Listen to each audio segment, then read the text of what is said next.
Welcome Aunty. Aku dengar Aunty ada testimoni bagus makan ambil Nutrika. Boleh Aunty share?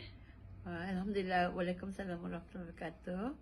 Saya Salma Haji Yahya. Saya adalah nak mencuba anak saya yang bagi Nutrika.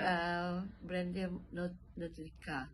Dia bukan ubat, dia bukan kita nak cakap menyembuh terus, tapi saya ada rasa senang makan sebab first time makan.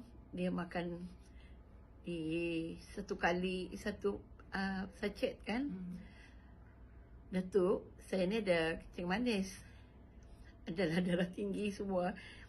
Datuk makan. Besok pagi saya kencing, berkemel lah kata orang Brunei. Macam apa cakap, lancar.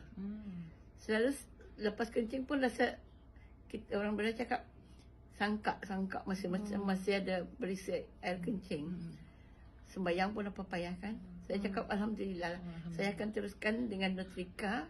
Satu sachet. Lepas satu sachet lah. Ini sekarang saya dah nak masuk jadi